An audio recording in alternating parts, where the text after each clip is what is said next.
Are you tired of your screenshot animations looking boring? Yes? I can help you out. In this tutorial, I'm going to be showing you how to make these screenshot animations. Yo, what's up people? Hope you're well. In this video, I'm going to be showing you how to make screenshot animations that look so good, viewers can't look away. And without wasting any more time, let's get straight into the tutorial. Okay, so the first essential to a screenshot animation is obviously the asset collection. So what I'm going to do is go to the Google extension store to get an extension that will take a screenshot of the entire page for us. So it's called Go Full Page, and it's this top one here. Just click install, and then you go to whatever you want to screenshot. Then you click here.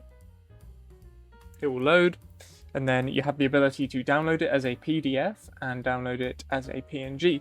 I like to download it as a PDF because then you can make it lossless on After Effects by pressing the continuously rasterize button.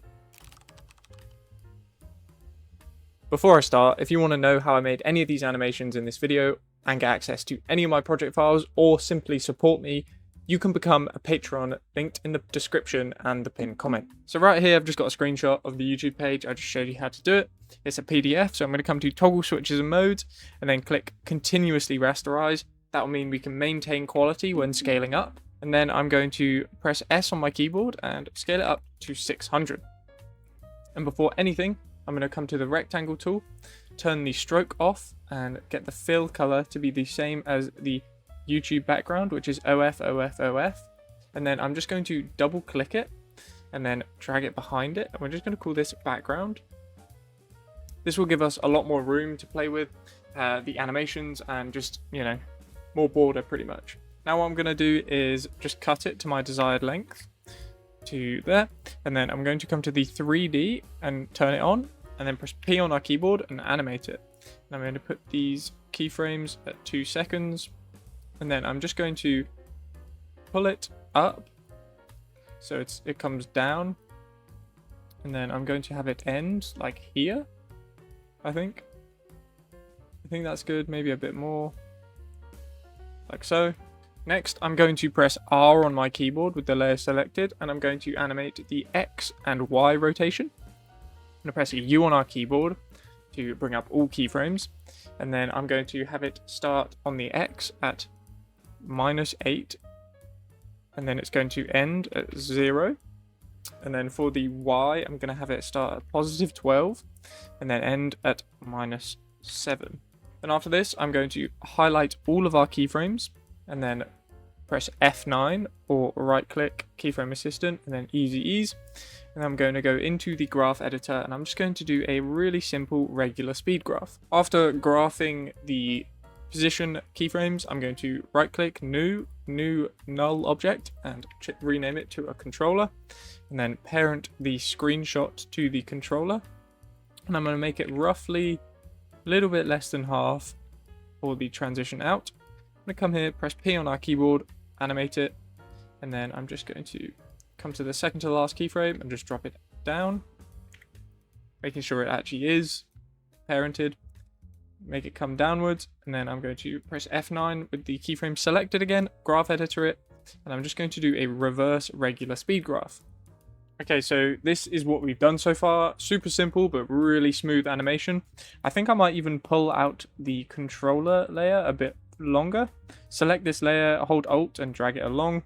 Okay, with that correction made, this is how it looks. Super smooth. Obviously, if you wanted it to be slower for your own screenshot, you just make it slower, extend out the keyframes, etc. Okay, so I've just dragged in the second screenshot, the same thing, and I'm just going to start it here. I think this is a good point. It's halfway over the exit of the transition of the first screenshot. And then I'm just going to do the same as I did, continuously rasterize it, and I'm then going to scale it up to 610. And after that, I'm just going to drag it down, and then I'm going to get this pan behind tool, and this is going to be moved onto my name because this is the thing I'm going to be wanting to zoom on. And then I'm also just going to 3D the layer, and I'm basically going to animate it from the top down to the bottom because this screenshot leaves from the bottom, so it's going to come down from the top. I'm going to hit animate and I'm just going to move it up until I can't see it anymore. Like so. Awesome. I'm going to come roughly to halfway through the keyframes, and I'm just going to drag it downwards to wherever I want. So here's good. And I've just noticed that the screenshot has a lot of dead space. So like half of the image is just dead space. So I'm going to make sure that it is actually good timed. So there instead. Then I'm going to highlight the keyframes, F9 again for easy ease, and just make it a regular speed graph. I'm going to then press S on the keyboard to bring up scale, and I'm going to press U to bring up all keyframes, and I'm going to go to the last, and I'm going to make it 1550 to zoom in onto my name, which is good there. And then I'm going to press R to bring up the rotation, and I'm going to animate the X and Y rotations as well. Press U again to bring up all the keyframes. So the X is going to start from 0, and it's going to go to -10. And then the Y is going to start from +7, and that is because this screenshot ended on -7. So the +7 to -9. And then for these keyframes, I'm just going to select them and then press F9 again to make them easy. And then go to the graph editor. And then I'm going to make a mountain graph like so. Just making sure it's even. Maybe more like that. Selecting all the points. Nice.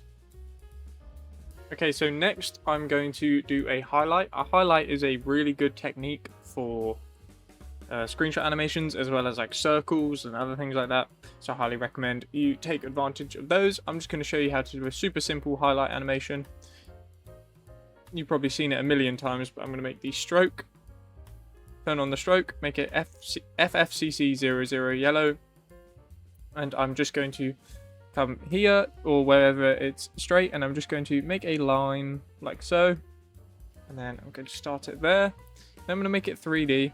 And then I'm going to parent it to the screenshot 2, rename it to highlight, and I'm going to increase the stroke size, and then it will be clipped into this. All you need to do is press P and move it forwards on the axis, like so. That's good.